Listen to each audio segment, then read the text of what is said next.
আমার আব্বাজানের জানাজায় উপস্থিত সমস্ত আলেমে উলামা, মেহমানবৃন্দ, আসলে কথা বলার ভাষা নেই।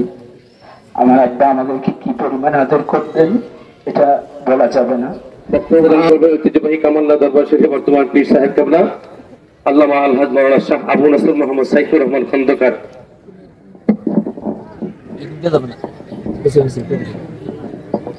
আসসালামু আলাইকুম ওয়া রাহমাতুল্লাহি ওয়া বারাকাতুহু। আমি বিরক্ত ঘটাবো না। আজকে যিনি যার ব্যাপারে এতক্ষণ যাবৎ কথা শুনেছেন উনি আমার শ্রদ্ধেয় খালুজান। উনি আমাদের কাছ থেকে চিরজীবনের জন্য বিদায় হয়ে গেছেন। তার পক্ষ থেকে আমরা ছোট সময় থেকে খালুর যে আদর স্নেহ মায়া পেয়েছি।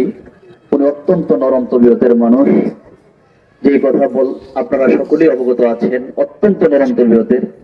আমরা এত ছোট, এরপরে উনি আমাদেরকে দেখলে আপনি আপনি করে কথা বলতেন। উনি আমাদের কাছ থেকে চিরজীবনের জন্য বিদায় হয়ে গেছেন। আমার আরো আরেকজন খালু, চাঁদপুরের খালু, উনি চলে গেছেন। আমার আব্বাজানও চলে গেছেন। তিনজন আমরা মুরব্বী শূন্য হয়ে গেছি। আমার বড় খালাম্মা চলে গেছেন। আর এই খালাম্মায় যে খালু ইন্তেকাল করেছেন, এই খালাম্মা অত্যন্ত অসুস্থ, কিমোথেরাপি দিচ্ছেন ঢাকাতে। আজকে সকালবেলা এই কিমোথেরাপির পরীক্ষা নিরীক্ষা চলছিল। এই সকালবেলা এই খবর শুনে ঢাকা থেকে আসা লাগছে। অত্যন্ত অসুস্থ উনি। আমি আপনাদের কাছে আমার খালাম্মার জন্য আন্তরিকভাবে দোয়া চাই। বিশেষ করে আমার এই ভাইগুলা, খালাতো ভাইগুলা অত্যন্ত এমন হয়ে গেছে, আব্বা অসুস্থ, আম্মা অসুস্থ, দুইজনকে নিয়ে তারা ব্যস্ত ছিলেন। আজকে আব্বা চলে গেছেন, আম্মা অসুস্থ। আল্লাহ যেন তাদের এই ভাইগুলাকে, আমার এই ভাইগুলাকে আল্লাহ যেন জামিল নসিব করেন। এই বলে আমার শেষ করছি। আসসালামু আলাইকুম। আসসালামু আলাইকুম ওয়া রাহমাতুল্লাহি ওয়া বারাকাতুহু। আলহামদুলিল্লাহি রাব্বিল আলামিন ওয়া সলাতু ওয়া সালামু আলা রাসূলিল আমিন। আজকে আমার আব্বাজানের জানাজায় উপস্থিত সমস্ত আলেমে উলামা, মেহমানবৃন্দ, আসলে কথা বলার ভাষা নেই। আমার আব্বা আমাদেরকে কি পরিমাণ আদর করতেন এটা বলা যাবে না। তবে এইটুকু একটা উদাহরণ, আমার আব্বার গায়ের মধ্যে কোনো একটা সময় 2 বছর কিংবা 3 বছর আগে আমার হাত একটু লাগছে, আমি একটু অস্বস্তি বোধ করছি। সাথে সাথে আব্বা বলে, তুমি টেনশন করো না, এই গা এই হাত অনেকদিন ধরে লাগে না, লাগছে। আমি অনেক খুশি। আব্বা অনেক আমাদেরকে ভালোবাসতেন। আব্বা ব্যক্তি হিসাবে অনেক নম্র ছিলেন, ভদ্র ছিলেন, আমলি ছিলেন। 5 ওয়াক্ত নামাজ যে মসজিদে আমরা পড়তে পাই, সেই মসজিদে দীর্ঘ বছর ইমামতি করেছেন।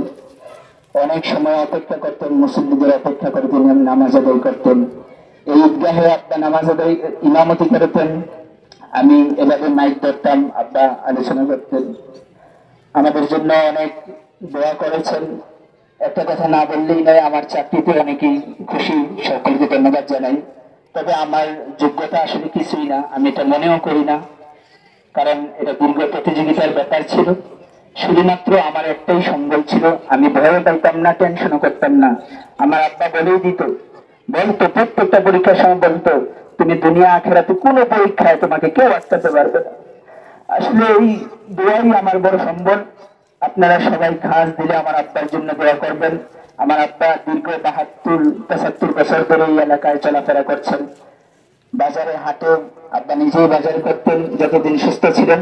তো আমার আব্বা চলাফেরায়, কাজে কর্মে, ওঠায় বসায়, কথাবার্তায় যদি কেউ কোনো কষ্ট পেয়ে থাকেন, আল্লাহর ওয়াস্তে আমার আব্বাকে ক্ষমা করে দিবেন।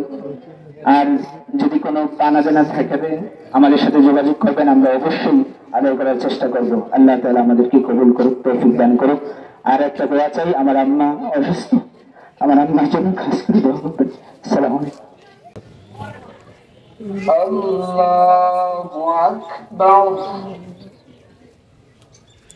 কিনা আযাবান নার। আয় আল্লাহ, তোমার এক বান্দা জীবনের শেষ নামাজ, জানাজার নামাজ পড়ে হাত উঠাইছি। আল্লাহ আল্লাহ কিছুক্ষণের মধ্যে তাকে কবরে রাখা হবে, মন কান্ডকের সওয়াল জবাব আসান করে দিয়েন। আয় আল্লাহ, আমার খালুজানের জীবনের সমস্ত গুনাহ মাফ করে দিয়েন। আয় আল্লাহ, তার ছাত্ররা আল্লাহ আল্লাহ উস্তাদকে হারিয়ে চোখের পানি ফেলে কান্নাকাটি করতেছে। আল্লাহ আল্লাহ, আমরা আপন জনেরা এখানে হাজির হয়ে গেছি। আল্লাহ আয় আল্লাহ আমাদের সকলের জীবনের গুনাহ খাতা মাফ করে দেন। আয় আল্লাহ আমাদের সকলের জীবনে গুনাহ খাতা মাফ করে দেন। আয় আল্লাহ আমার খালুজানের কবরটাকে জান্নাতের সর্বোচ্চ মাকাম দান করে দেন। আয় আল্লাহ কবরে রাখা মাত্র মুনকার নকির সওয়াল জবর আসান করে দিয়েন। আয় আল্লাহ আমার ভাইয়েরা বোনেরা যারা আছেন আল্লাহ প্রত্যেকের নেক হায়াত দরাজ করে দেন। আয় আল্লাহ আমার খালাম্মা অত্যন্ত অসুস্থ, নেক হায়াত দরাজ করে দেন।